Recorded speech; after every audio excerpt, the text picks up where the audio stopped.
Good morning and welcome to Business Morning here on Business Day TV. It's Monday, July 21st, 2025.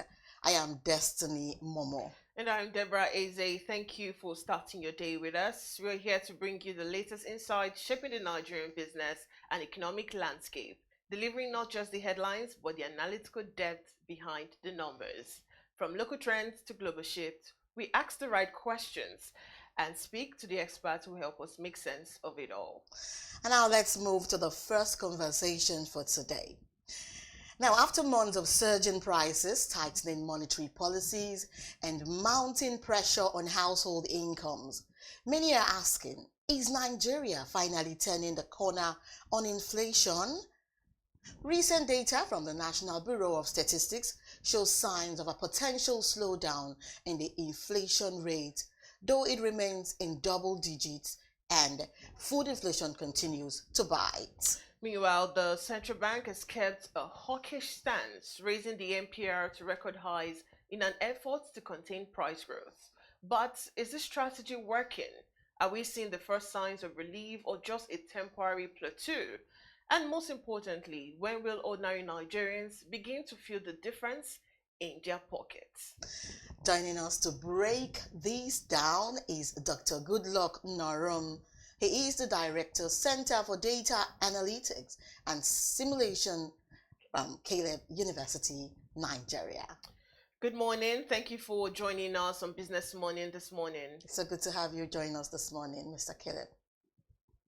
Thank you. Good morning. Thank you for having me this morning. All right, so let's begin with the numbers. What's your readings of Nigeria's current inflation data? Are we genuinely seeing signs of a slowdown? Thank you. Thank you so much. Now, from the latest data, it's observed that headline inflation has eased slightly to about 22.22%. That was in June 2025, and that was down from 22.97% as we had it in May. Now, when you look at that, at a first glance, you would say, oh, this looks promising. But then again, there is need for us to be very careful here. We need to be very cautious. Why? This is because the so-called decline, all right, is largely technical. Technical in the sense that this was driven by a base year rebasing, all right, effect, which happened earlier this year. Now, if you look at it from a month-to-month basis, just look at month-on-month changes, you understand, you will now discover that there is need for us to look at it from the real-time pain. Yes, of course, the headline inflation has eased, but when you look at it on a month-on-month basis, you now find out that inflation actually increased by 1.68% in June, up from 1.53% in May. So I'm talking about zooming in on the information. Yes, the information we're presented with is 22.2%, which made sense, and people say, oh, this is good. But when you look at it from a more critical angle, you discover that inflation actually rose by 1.68% in June from what we had in May, which was about 1.53%. So for me, I would say no. I would say that what we are seeing is not a genuine relief just yet. We're just seeing a pause. That's what I would say. You know, you've already dived into what I'm going to ask, but still on food inflation, it remains persistently high.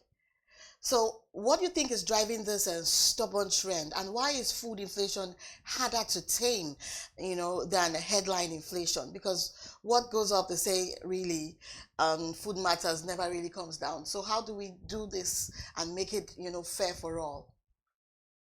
All right. So food inflation, I will see food inflation as the elephant in the room. And why would I say that? Because for whatever reason, it is still sitting at the rate at which it was before. Looking at the latest rating, it's still sitting there, and it's quite high. And to be very honest, when you compare it to the headline inflation, that's quite brutal. All right. But the question is, why is it so? Now, there are different attributions that can be given to that. But then let's look at it from some of the key drivers, which are somewhat deep-rooted. You have incidents of insecurity across farming communities. All right, you have logistics costs that are so high. You have farmers reporting weak yields and weak harvests. And then more so, there is heavy reliance on food import. Okay, so these are some of the reasons why food inflation still remains as high as it is. And then when you add the foreign exchange volatility, all right, then you begin to see that food inflation would remain where it is if some of these factors that I have mentioned are not looked into critically. Okay, so unlike the headline inflation, where we see that there is a change, a promising change, but you discover that food inflation is somewhat sticky. All right, it cannot be fixed with interest rate alone. It's a structural and supply chain problem, and as much as possible, we need to see it not as a monetary issue. Interest rate cannot fix food inflation.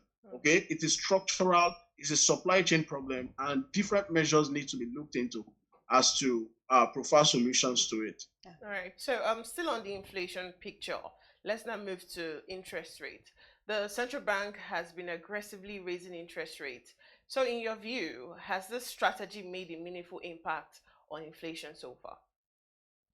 All right, speaking of role play, the central bank has done its part. It has played its part in trying to see how they can manage the whole inflation issue, all right, by looking at how interest rates would try to ameliorate some of the challenges we're having in inflation. Okay. Now, if you look at what the CBN has done, you find out that our interest rate is one of the highest in Africa. Okay. But here is the truth. Interest rate hikes cannot fix insecurity. Interest rate hikes, all right, cannot fix high logistics costs as much as possible. All right. So they don't produce tomatoes. I'm talking about the CBN now.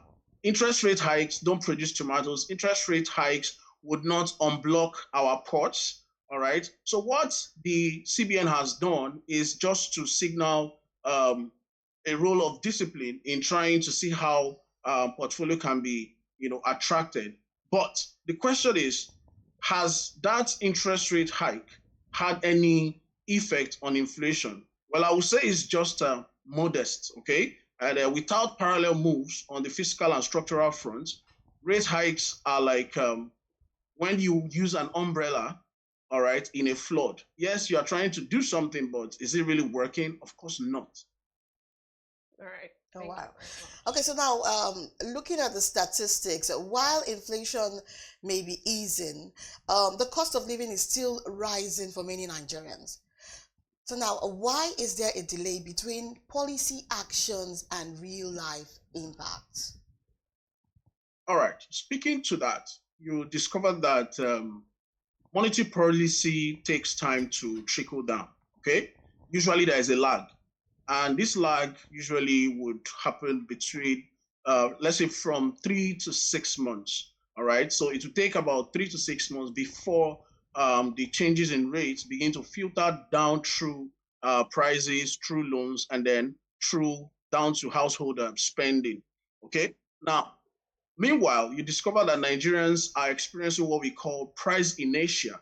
All right. Inertia in the sense that once prices go up, you find it that they rarely come back down. All right. So even with the fact that headline inflation is slowing or easing down on paper, everyday costs in terms of food, transportation, housing are still rising. And then there is also what we call the crisis of expectation. And this is where people no longer trust that things will improve. And all of this put together affects how businesses set their prices and how families end up, spending. Okay.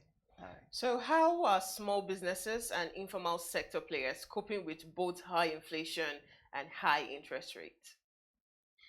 I'm going to be blunt here, all right? All right. Small businesses and the firms in the informal sector, they are struggling to breathe. That is the truth. Wow. They are struggling to breathe. High interest rates mean that, of course, the cost of borrowing is going to be out of reach or is already out of reach. So at that point, many small businesses have had to cut down production. They've had to do a lot of downsizing of their staff. and they have tried as much as possible to shift sometimes to cash-only transactions just to try to stay afloat.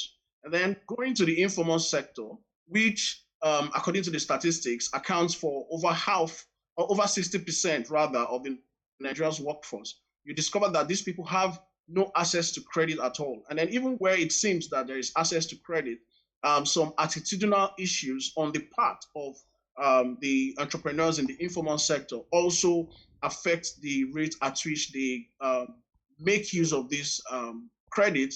That is, even if they have access to it at all. So at this point, they are trapped between rising input cost and then collapsing consumer demand. So for me, these people are on a survival mode. They're just not on a growth mode. They are just trying to survive. They're not growing yet. And also now, what's the interplay between the Naira's volatility and the inflation outlook, especially with continued FX challenges? All right. So looking at it from the challenges we're having with foreign exchange, you see that the link between Naira volatility and the current outlook we have on inflation is direct. All right. It's direct and somewhat brutal. Permit me to use that. You see that when the Naira slides, you discover that the cost of importing food, fuel, and maybe other raw materials actually shoots up, okay? So when you look at it also from locally produced goods, they become expensive because they rely on imported inputs. So as long as we have foreign exchange instability, okay, there is still going to be a lot of challenges with our inflation. And then we've seen, when you look at it, we've seen that since there is volatility in the market, since there is foreign exchange instability, inflation will remain volatile. And the central bank has made a lot of progress around the foreign exchange backlog clearing. Yes, that's fine. But when you look at it from a speculative angle, you find out that there is policy inconsistency, which keeps undermining that progress. All right. So let's take it away from the broader impact and bring it to projections and policy. Do you think there is a timeline for when Nigerians can realistically expect to feel some relief? And I mean in terms of food prices, fuel costs, and general purchasing. Well, looking at the current trends with the hope that we've seen with headline inflation, I'm projecting that maybe late 2025 or sometime early in 2026. That is, if things go right. And when I mean if things go right, the implication is this. What it means is if we get decent harvests, if we try to stabilize foreign exchange, if we try as much as possible, all right, all the stakeholders involved, if we try as much as possible to fix insecurity around those major areas where we rely on for food production in the country, all right, these are the conditions that should be met, I believe, should be met that would help us to see, some glimpse of hope, maybe late 2025 or early in 2026, all right? So until then, price pressures will remain high, especially for essential commodities, okay? When you talk of relief, before then, I would say it is for now premature, okay? Nigerians will keep feeling the heat unless structural interventions actually kick in. All right, now talking about non-monetary measures, which do you think should complement the central bank's actions to tackle inflation more holistically? All right, like I said earlier, these our challenges cannot be fixed with monetary policy or monetary measures. So looking at it from the non-monetary side now, the first is to secure our farmlands. It's very important. Insecurity is choking agricultural output. Farmers are complaining. Farmers would suffer to plant, weed, they will spend money on labor, and then one day, one afternoon, all of a sudden, you find that cows are taken through the field and they eat up all of these crops, and that affects yielding. So our farmlands first has to be secured. Then secondly, there is also need to invest in what I call rural logistics. And rural logistics implies that in all of these areas where we have major farm producing concentration, the logistics in those areas has to be fixed. Roads has to be fixed, storage facilities, transport has to be fixed just to ensure that food waste and food cost is reduced as much as possible. Thirdly, there is need for support for local production through what I call targeted subsidies, all right?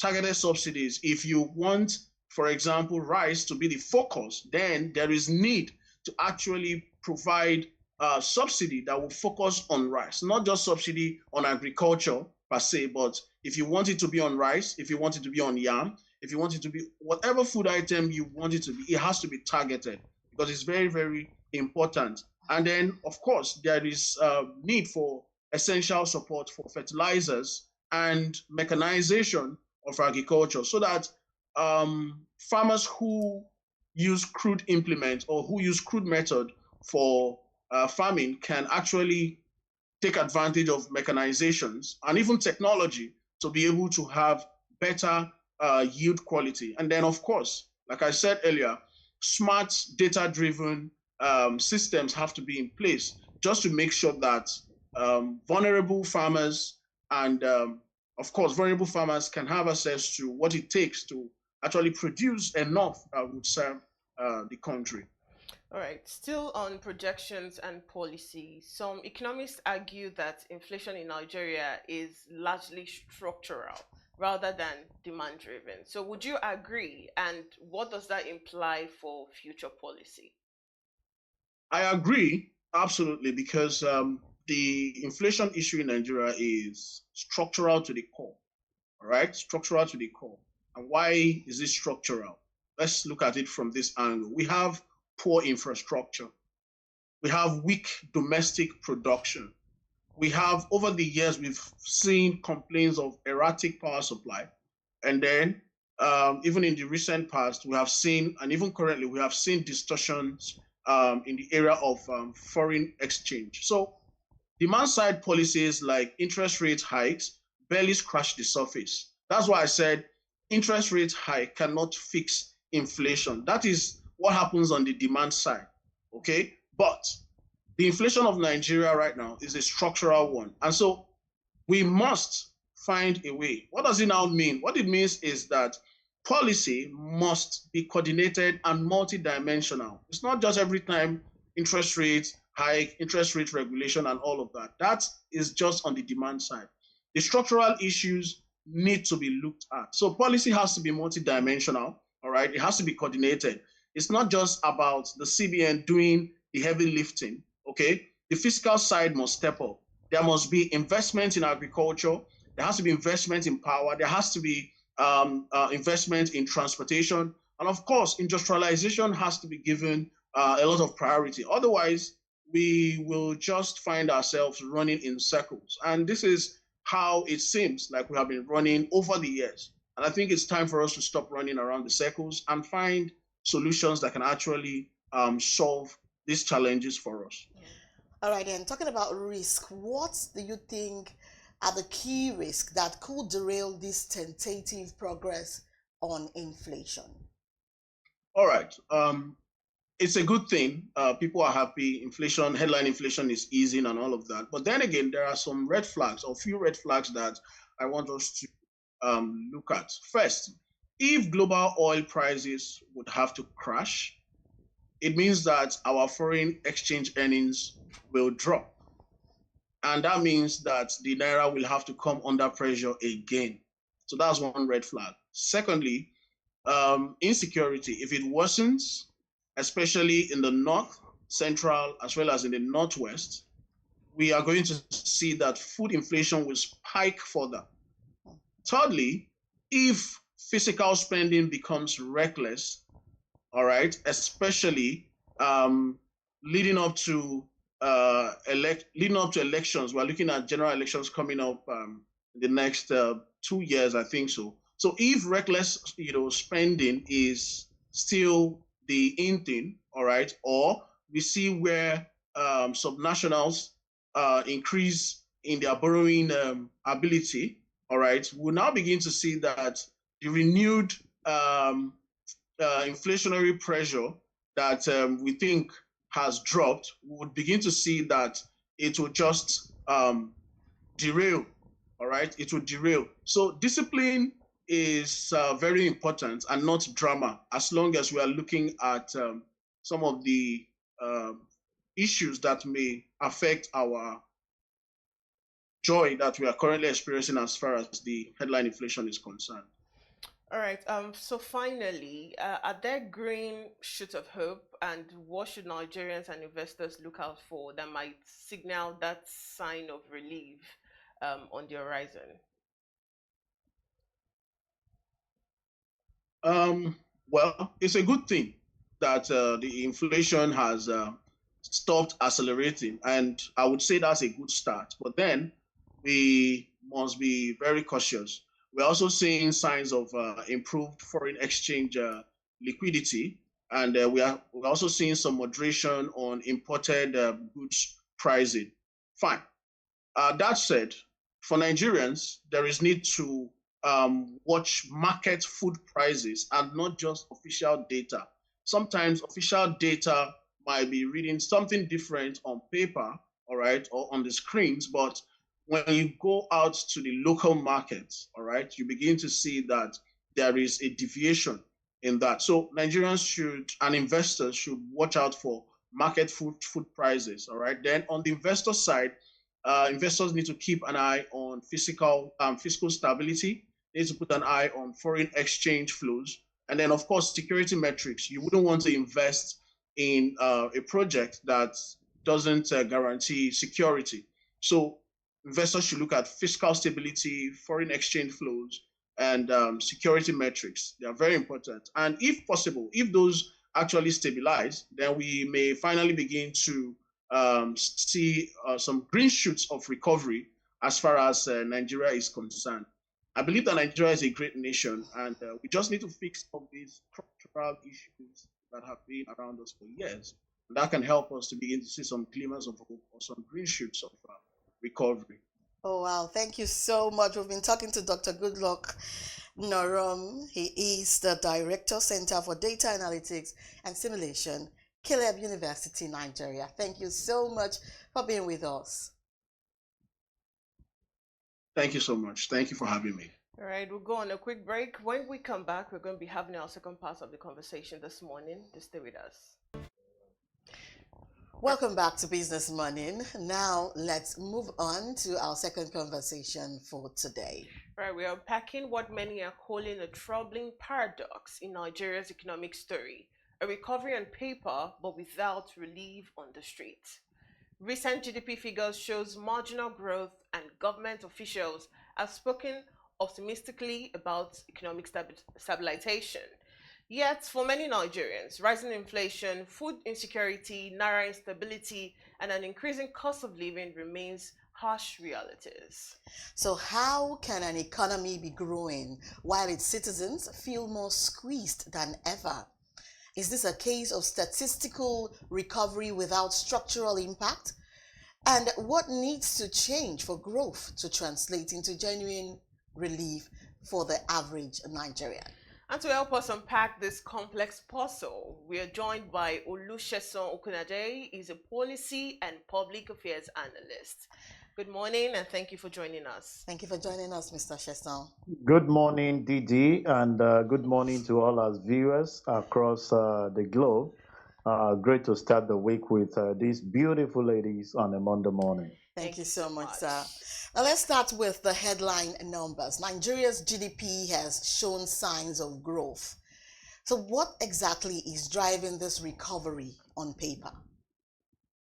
Okay, thank you very much. The last count we had a significant growth of inflation reducing from 22.09 to 22.02, having a base index of 0.07, which we consider as good growth.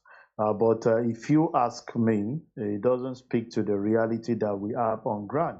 And if I must address your question, what we have heard and what we have read, what we have seen, speaks more to some of the current reforms being put together by the government, which they said is actually addressing certain issues.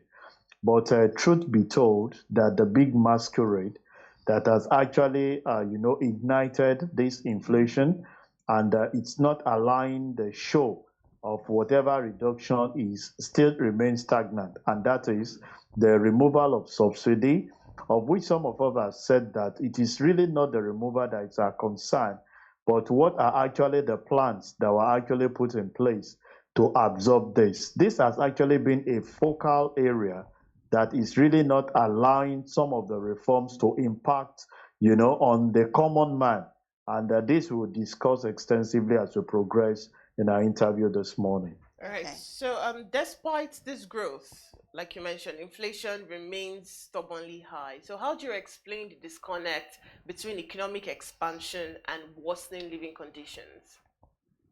Yeah, if you understand from my first point, the is a major factor that cuts across everyone, whether you are rich, whether you are poor, irrespective of your ethnic or religion correlation, and it speaks to energy. Every one of us, one way or the other, know the impact of what either petrol or diesel contributes to businesses in the country. An average businessman makes use of power. If he's not actually using the national grid, he's on the alternative power supply. What is the cost of you actually utilizing that? Because that forms the basis of your cost of production. And every business organization has come to the illusion that currently it takes about 60% of their operating cost. That is the energy cost. And it's really a huge contribution that is impacting on the growth of those economy. So if you ask me, when you consider that inflation is reducing, but the cost of production is not reducing, you can see that the cost of petrol keep reducing by, in an insignificant way. And what do I mean? The last time we heard about reduction by 20 naira from the major factory, what impact will that have in somebody moving, goods and foodstuff commodity from the north to the south? It has not impacted so much on that particular thing, and that's why we are of the opinion that how much contribution and support are we giving to our local refinery, in the sense that we can see more of reducing the cost. We have suggested times to that number that how can we make sure that we have a specific, amount of crude oil being given to the refiners and satisfy with the nation without them, utilizing some of those products out to make more money for themselves. And it relies and beckons on what data do we have of our daily consumption that we can use to guide this submission.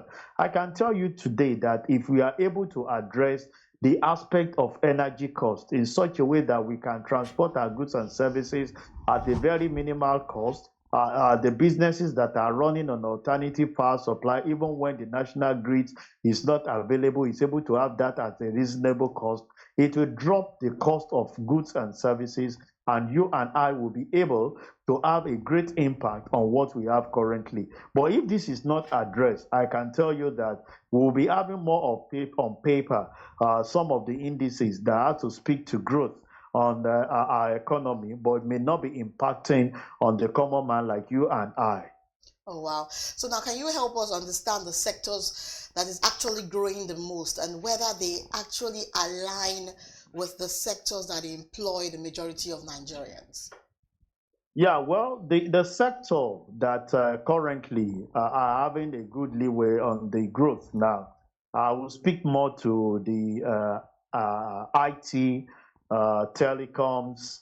They seems to have the order of the day, even though it's not an interesting thing on them. I'm privileged to work with some of these telcos, and I know that their cost of operation to sustain the availability of what both of us are doing currently, that is provision of internet services and even voice calls, are not easy to come by because majority of their assets are being imported.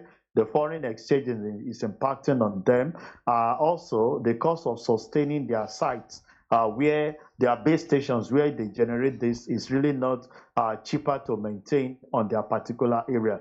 But by and large, you have seen that after COVID, a lot of people have migrated into relying more on the telecoms and looking at the driven of AI, artificial intelligence, blockchain, even some of the meetings that we have to go on. You have seen that the service providers are actually catching out when you give it to me. It's been a big struggle for the production arm because of the energy cost and access even to raw material. The food and agricultural area are not finding it interesting because of the area of insecurity. That should have been an area where we should have had so much largesse on. So when I want to allude to it, I will tell you that the telcos and the fintech company seems to have the order of the day, and they've been contributing so much to. In fact, they've been the leveler where we can say that our economy is growing. But when you look at the production arm, an average businessman is actually suffering to sustain themselves in keeping the business alive, of which I can tell you that your organization is not exempted from it, because if you must keep your company running for 24 hours, I'm sure you know the national grid cannot even satisfy that. Even when you are on band A, there are system collapse and there are failures even from the provider of the service here and there. Wow. All right. So, still on the everyday reality, do you think this type of growth inclusive, or are we seeing a situation where economic gains are concentrated in just a few sectors or among a small elite? Yeah, it's something that uh, should have been replicated to impact on other areas. But there is a big elephant in the house, which you and I know of: corruption. A lot of people that are supposed to even pay the actual tax to government for revenue will tell you that even when those taxes are actually being paid, government are not putting them to the right use to impact on their businesses. So they are shortchanging the government to carry out the basic thing that is expected of the government to be done to every businesses, which in terms of road infrastructure, the energy that we're actually talking about, a lot of them pay that limits the revenue that the government are actually making. So it's not allowing that to actually go round. Even when some of these funds are provided to the government, a lot of people divert, they misappropriate the fund by not having the right priority on things that they are expected to do. And that on its own impact on the government. We want to believe that with the current reforms being carried out by the government in our fiscal policy and the good handshake between the fiscal and the monetary policy handlers, we might have improvement. And with what Mr. President have actually said, that it's not enough to provide a policy. The implementation of these policies are in the hands of those that are actually giving us the direction. We want to see what this will do, because we've seen the policy working in the right of giving reliefs to common man and the SMEs. When it comes to implementation, we want to see if this is followed through in the area of implementation. I can tell you that we can see light at the end of the tunnel. But I have said it times to that number that we have fantastic policies on paper. But when it comes to implementation, a lot of people look at way to circumvent it in order to have personal gain for themselves, because they know that there are no consequences to wrongdoing when they even do it, when they are not even fulfilling it. Because even our politicians on their own part, how much of the promises that they give to the people do they follow through to see that they deliver it? Even when they fail, nothing happens, we move on. And that is the part at which we are seeing some of these elites, making use of some of the things that we have. On that, sir. Now, how are structural issues like fuel subsidy removal, FX instability, and food supply chain disruptions playing into this disconnect? It plays a key role, I must tell you. On paper, you might hear that food inflation is about 20 something percent. But thank God I'm actually being hosted by ladies who actually have access to markets. Yeah. We men may not be able to give the actual figure, but I'm sure you can speak to the fact that the food inflation is not in line with what we have recorded. If I give a practical consumable, the staple food on the table of a common man, take for example, those days they ask you that you must eat one egg. Is good for your health. How many people can access egg as we speak when you have a crate of egg being sold as high as 6,000, 7,000? That on its own is quite high. And the agricultural sector will tell you that the access to feed for some of these poultry farms is really not cheaper to come by. And that is really not giving them the good leeway.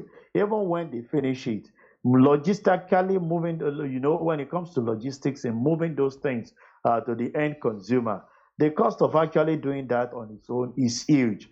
When you go to other businesses, the provision of infrastructure, like having access to electricity, is really not easily come by. Just over the weekend, we heard of some state trying to see how they can subsidize the electricity. Is to speak volume that even though every organization rely on this, if you must grow, you must make it available to people and make it affordable. It's not just having those things available.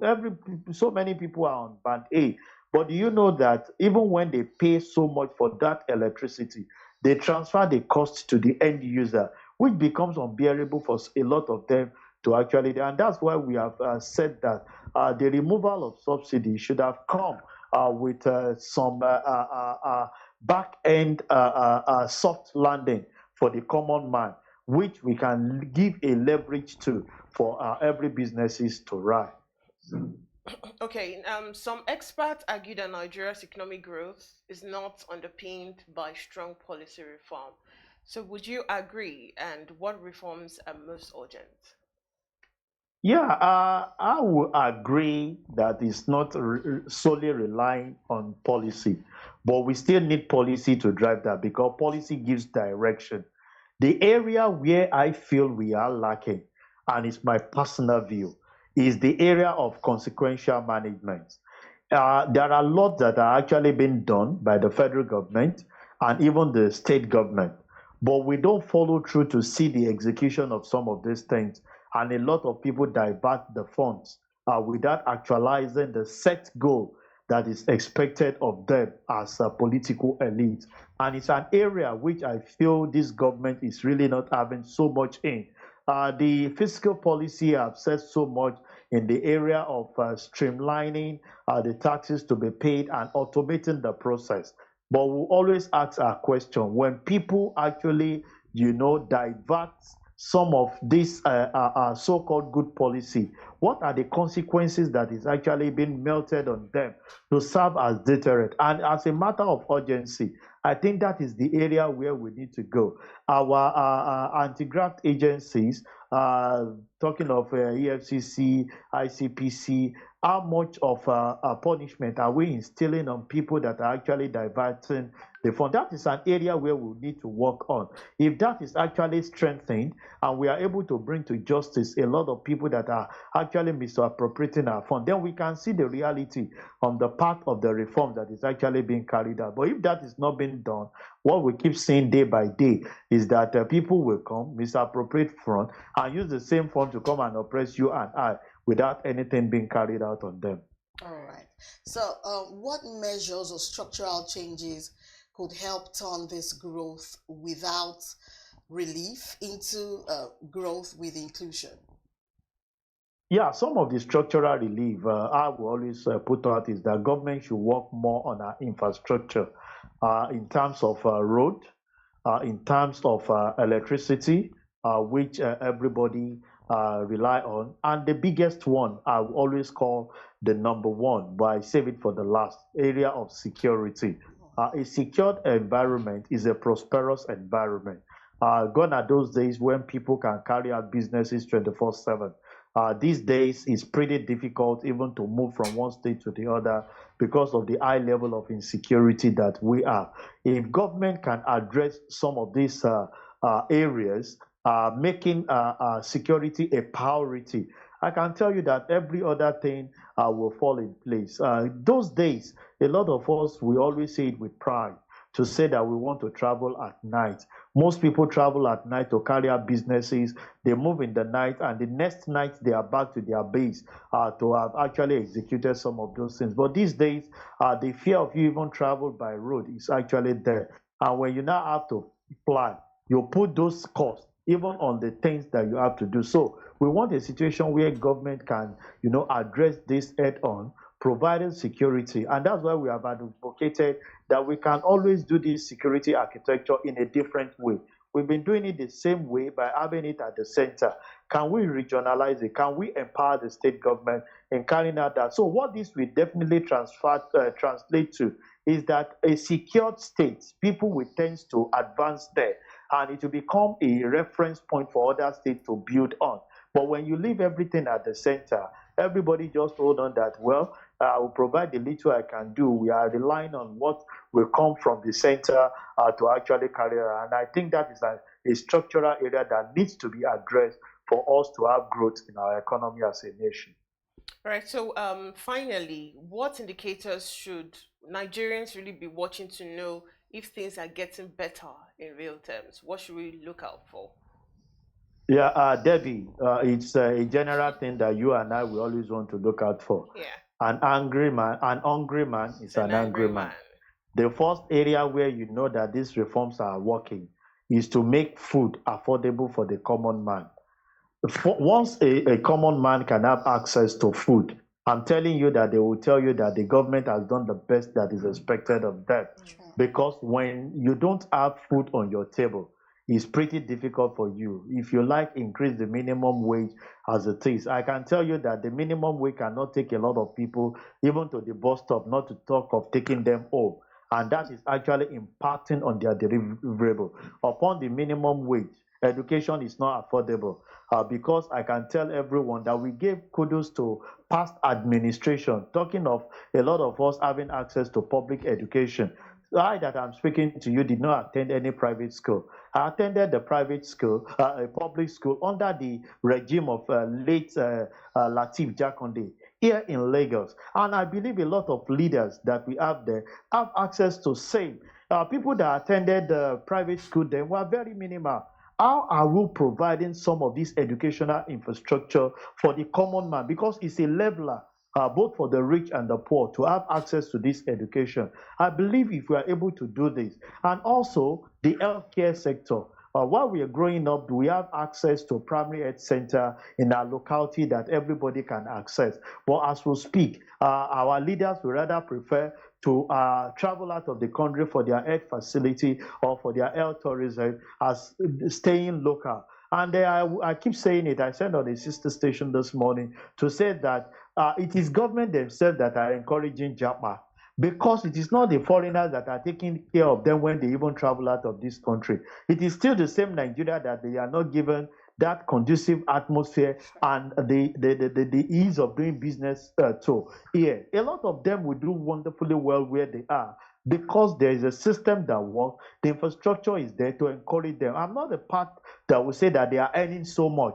If you give good conducive environment for businesses to grow here, there are certain amount of money you will earn that will be a good source of living for you without comparing yourself with the foreign people there. Because when they earn so much, they spend so much. You can imagine what somebody will pay as his house rent in a month over there when you convert to Naira. Is it the same applicable here? What some of us pay as annual rent is what some of them pay as monthly rent. So the basis of comparison is not there, but we keep saying that government should look at ways to make this environment more conducive, easy to carry out business. Nigeria is blessed with natural resources. We are blessed with intellectuals that all other countries are actually capitalizing on to grow their system. I think the only thing we lack is the system and the institution to carry out harnessing these resources that we have together for the betterment of our nation called Nigeria. Thank you so much, Mr. Lucius Okunade. He is a policy and public affairs analyst. Thank you for joining us and unraveling a lot of puzzle this morning. We really do appreciate you. Thank you very much, D&D, for hosting me this morning. A great way to start the week, and I encourage our viewers to always tune in to Business Day TV so that they can have insight into the current happening, especially in the business world. Do have a wonderful week ahead. All right. And that's the much we can take on Business Morning today. Up next is Big Story. My name is Deborah Eze. And I remain Destiny Mama. Keep watching Business Day TV. Good morning.